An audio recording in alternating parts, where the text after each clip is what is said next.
Hi, Colin here with an important message. We have built a robot in just 3 days. That's right. 3 days is 72 hours. 72 hours is a large number of minutes, but not very many minutes when you think about how long it takes to build a robot. I think that we exceeded our expectations coming into this, and a lot of that is because we had a good idea of what we wanted to do. So strategy was important because we have limited time, so we can't be reevaluating strategies midway through the season and changing up designs. Figuring out what we wanted to do with the robot, writing out everything that we could do, and saying that we wanted to focus on the level 1 stuff and being able to do that. That was really important. And having some decisions made earlier than others, like the fact that we wanted our long chassis, that meant that before CAD was even near completed, we had a chassis that was put together and ready for things to be machined the next morning. Our mechanisms were simple enough, and the only real difference between how we put them together and how an average team might be able to put them together is that we had them laser cut, which was faster than doing them by hand. But you could really, there wasn't anything too complicated that needed like a mill or anything. So you could definitely replicate that mechanism. And I've seen that mechanism replicated or similarly in the past by teams with just regular tools in the normal build season. But having the framework of the CAD that we can look back to when things don't work and see if there's a discrepancy there, which there was in one case, that was really important for not having a lot of time to figure out why things were wrong. And being able to have something which is still flexible enough that you can make changes and adjustments like we did with the disc mechanism. That's another thing that's important. You don't want to get too attached to a design, either because you think you can't change it or don't have the materials. We were able to change that design with extremely limited materials, and part of why we had to change the design was those limited materials. The quote-unquote stretch goal of building was the climber for level 2. It would have been nice to implement that, but we kind of had the time. We didn't really have the resources or a great idea on how to use the resources that we did have. With more time and more material, we definitely had the space and we had the ability, I think. But it was more beneficial to us to make sure that what we had installed and what we wanted to get installed from our initial goals, make sure all that was working as best we could get it before we devoted time to the climber that could have been used to improve the mechanisms that already existed and had the materials already there. I'm really happy with our season. We were able to build a competition-ready robot in just 3 days that can score hatch panels and cargo on the first level. I think a lot of our decisions through the design were made very competently and very slowly and methodically, and I think that's a lot of what teams should do during their build season. The reason we decided that the first level of cargo and hatch panels were worth it was because there are plenty of opportunities for you to score. There's 8 different places on the cargo ship you can place panels, plus the rocket ships, and scoring in the cargo ship was relatively easy, as well as scoring it in the rocket, given a mechanism that was adjustable would make it easy to score on the first level of the rocket as well. While we did want to climb L2, a lot of our budget constraints and time constraints made it so that we would not have the sufficient parts to create the mechanism that we think would have been successful. A lot of this comes down to, I really credit Colin for putting things in perspective. He really drove the team to make sure that we both, we thought realistically on what we can do in the 3 days. We may not have created the most intricate or amazing mechanisms, but we were able to complete them in 3 days with very little budget, and I think that's something that teams can take away. Simple is smart. Creating a simple mechanism that you can use multiple times and just get a ton of practice in on is worth way more than creating a complicated mechanism that you have never practiced and have to learn on competition day. So we decided against the L2 climb because a lot of the mechanisms that we were thinking of required more advanced parts than we had. For example, we were thinking of the wheel on the stick mechanism, but we actually don't have six-inch wheels, and a lot of what was driving that design process was the fact that we were saying if we had a 6-inch wheel here, all we have to do is propel ourselves on and then move forward. So we kept going back to the fact that we wanted 6-inch wheels in that middle section. However, we don't have the 6-inch wheels. We can't get them within the 3 days of build. So we decided to move forward with stuff that we should be focusing on with the level 1 rocket and cargo ship. Yeah, the one big takeaway from our Ri3D experience we hope that teams learn is that putting a lot of time and effort into good design work will pay off later in your season. You may not need to make CAD designs, but having good drawings, something you can refer back to, you can avoid situations that you go back and you say, we don't have the space, we don't have the materials for this. Good design work early on gives you all the time and materials you need way ahead of time, so you can plan out how you want things to be manufactured. Because you can think of the best mechanism in the world, but if you can't build it, your robot's not going to work. I'm very pleased with how the robot turned out. I definitely think it was worth spending the extra time to really develop a solid plan and not only make the design, but think about the execution of the design. My biggest piece of advice would be to definitely think things through before you do them. You know, same methodology as measure twice, cut once, but try to do that with more than just cutting your metal. Having a solid plan and sticking to it really does help, but also don't be afraid to diverge from that plan if you need to or make changes. Never feel like you don't have enough time to pull that off, because more often than not, you can do more than you expect you can. Some things I wish we could have accomplished was finding a climbing mechanism. We definitely came up with ideas for that. We just didn't have the time or the resources to pull it off. But I think any team could find a way to implement that in 6 weeks. Best wishes. I think it went pretty well. I was quite happy with the progress that we were making continually throughout the 3 days. I think programming, I got off to a bit of a rough start at the beginning, because I think both Travis and I haven't really worked closely with WPI Lib or the control system since since I graduated high school, and for him since his sophomore year of high school, I think, which is about the same year if memory serves. So it took us a little bit to kind of get used to things and just kind of figure out, kind of just get a feeling for what worked and what didn't. And there's also getting all the electronics set up, like the camera getting working. But once we got over that rough patch, things started going pretty smoothly, I think. We kind of had an idea of where we were going, and we were able to keep pace with the mechanical build of the bot pretty well. So I'm pretty pleased with how that went.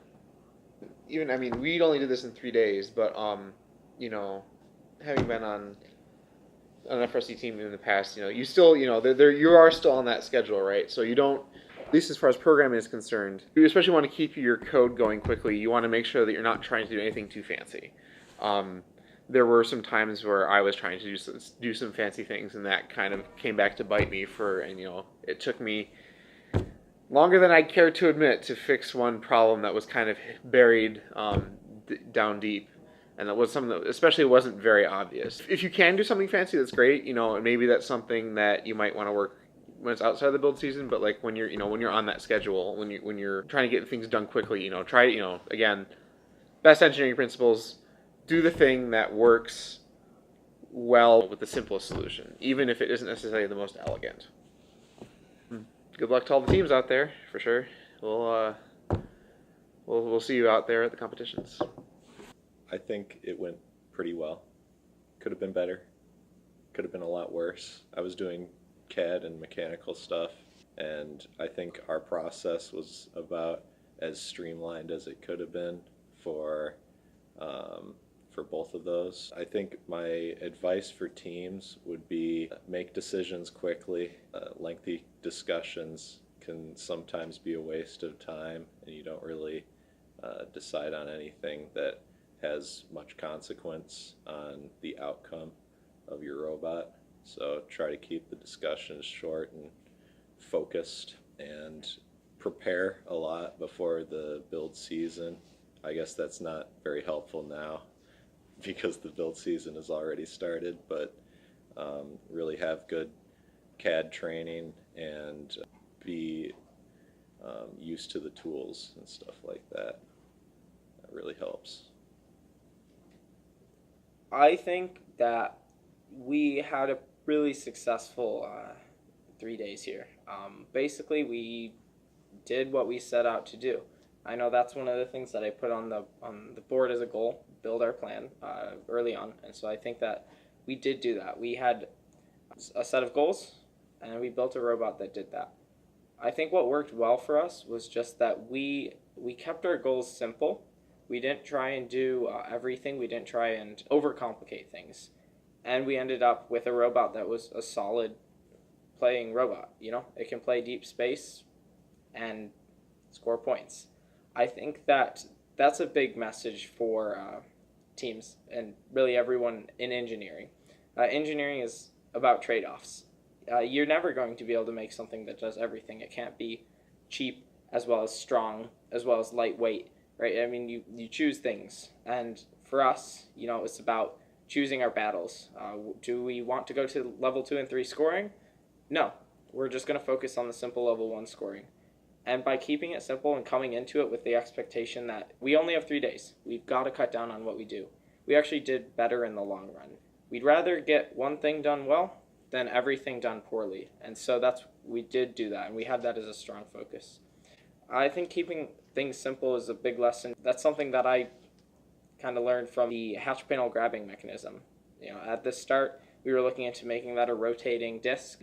I was looking into different options for rotating it and the servo and such, and the servo wasn't working, so we had to then switch it out.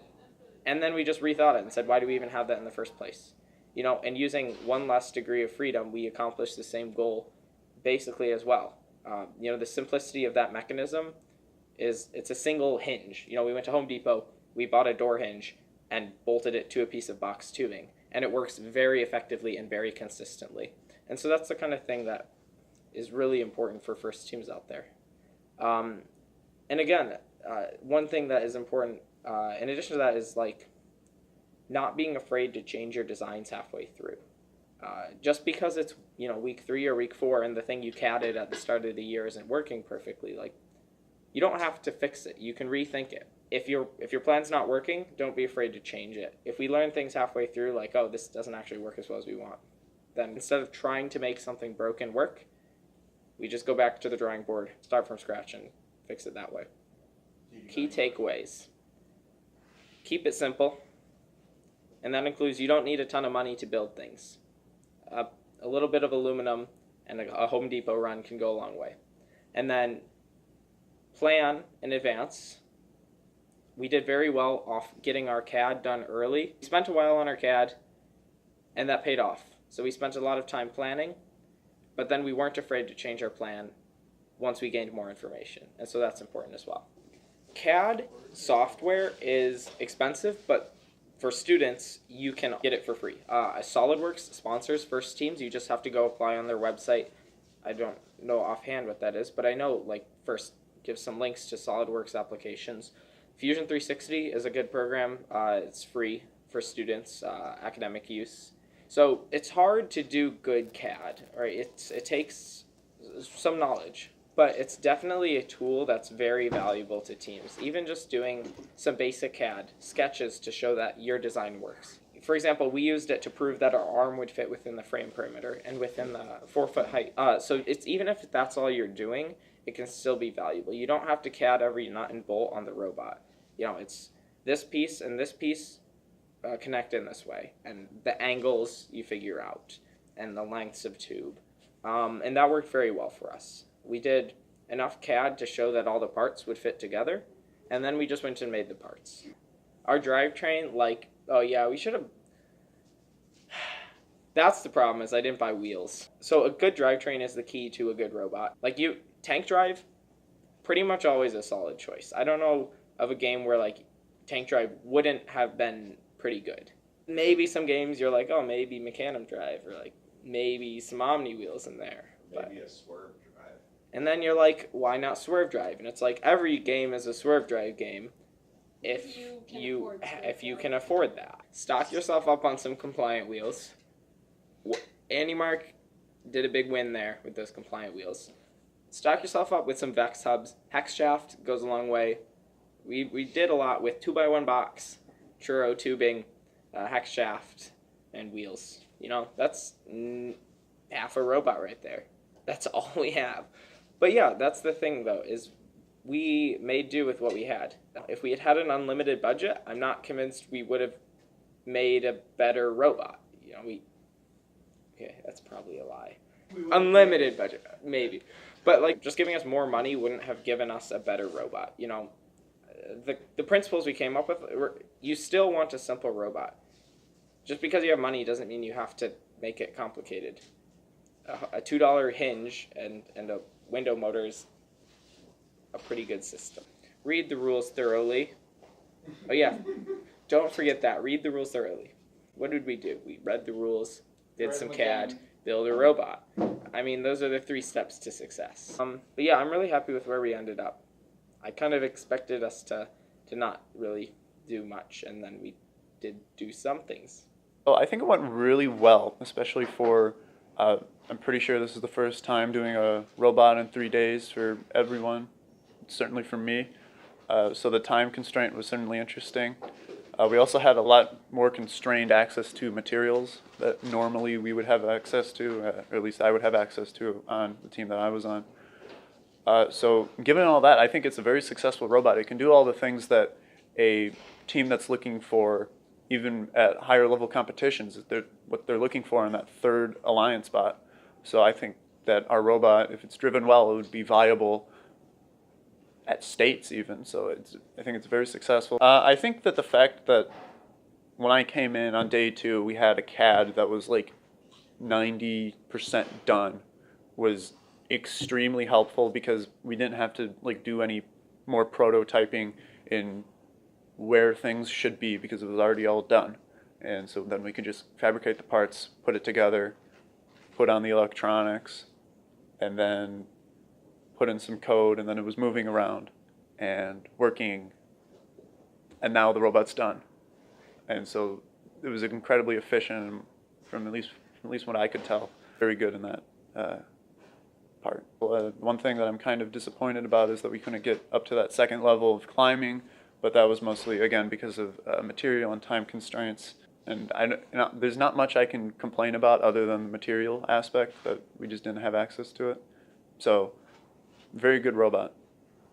Well, I would say that overall this went pretty well. I wasn't directly involved in a lot of the build because I was busy programming, but I was honestly pretty impressed with how quickly both the design and the actual robot came together.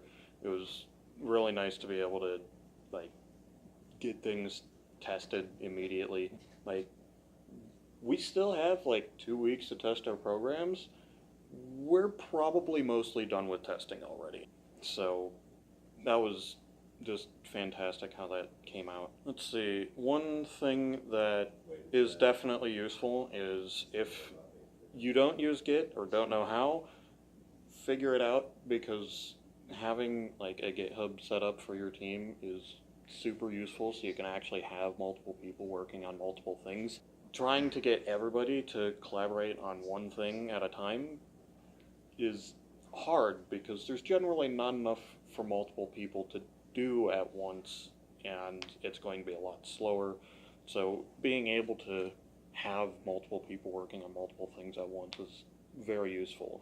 However, one thing that can kind of go wrong is, depending on what exactly you're branching, you might end up with a bunch of different branches that all do different things. I know at one point we had like 2 different branches that are focused on 2 different parts of our robot, and while they were progressing nicely and we were able to work on them at the same time, whenever we wanted to test something, we had to actually switch back and forth between the 2 branches based on whatever it was that needed testing. So don't be afraid to branch out for stuff, but if you do, make sure you actually consolidate stuff at some point, which we did do. It just took a little bit because we were still developing stuff. And sometimes you'll just have to deal with that. I mean, it's not really ideal, but if you're still developing these things, you don't really want to be merging an unfinished product. So you do what you have to. I think ultimately our design for the robot's code came together really well. We were able to not only get like a new system based off of the WPI lib that was provided, but implement it to actually make a few aspects of the robot a bit simpler. Everything works and works the way it's supposed to, which, considering we only had like 2 days to actually test this stuff, is unbelievable, frankly. Ultimately, it went really well. I'm amazed we were able to get things working so quickly. I have a lot of respect for the entire build team being able to get this together so quickly and giving us the time to idealize stuff. In general, that is pretty important, because if something's going to go wrong, odds are it's going to be your programming. So the earlier you can get build done. Now, I'm not saying that programming is the only thing that can go wrong. We did have a number of issues with the physical robot We knocked not one, but 2 motors off the robot. Steel cable. I forgot to talk about steel cable. Steel cable, yeah. Yes.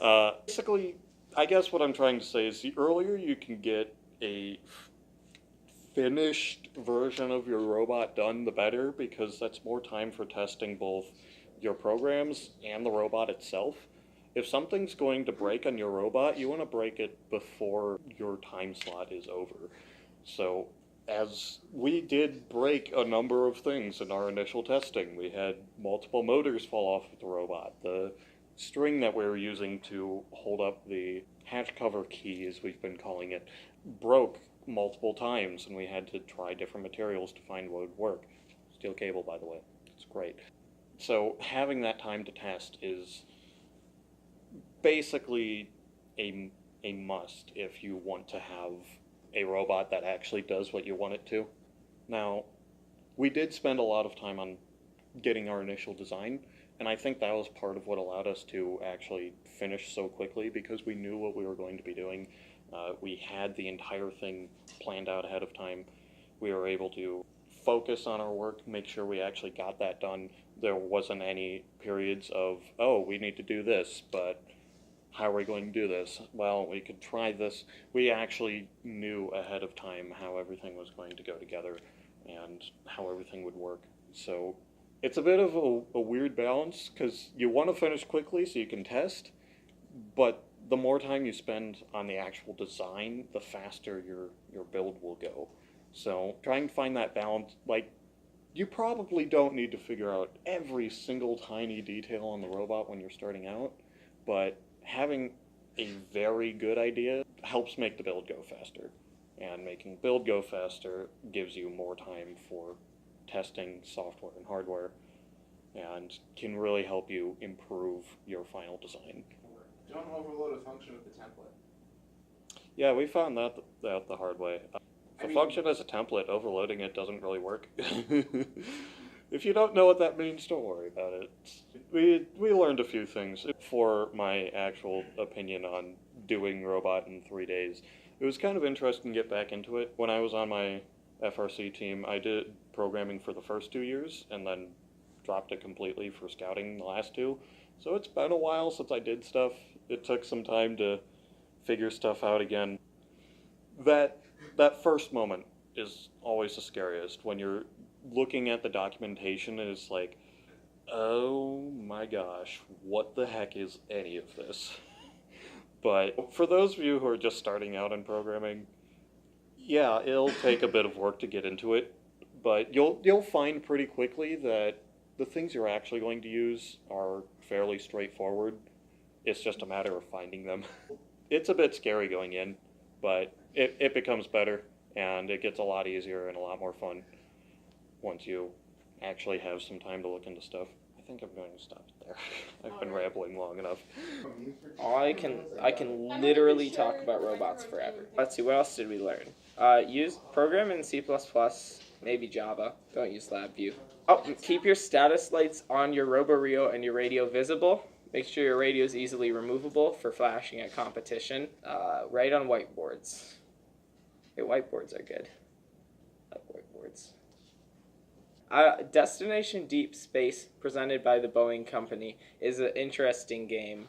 I don't know if I'm a huge fan yet. Yeah, it's just a normal game. Like, I'll be interested to see how it plays out, like at states and stuff. But I feel like districts, it's just gonna be like the robots put the balls and the circles on the things.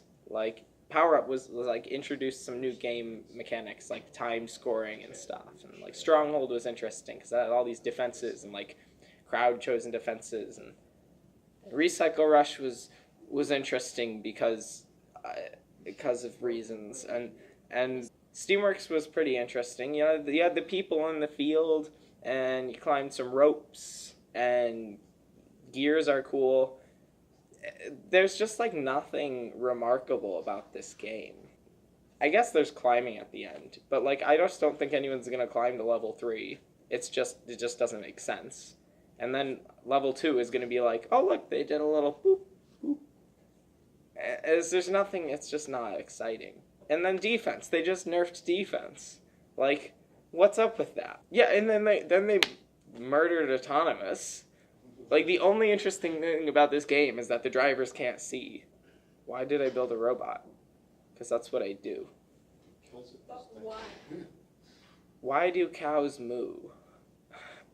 Let's talk about Dean Kamen. What a guy. He, like, invented the Segway. The Segway, I've been a fan of the Segway since I was, like, 3. I built Segways out of Legos, and I called them Zoomigos. I've always wanted to ride a Segway, and I've never gotten the opportunity to, so Dean came and sponsor us with Segways. He's, like, rich. Just buy me a Segway.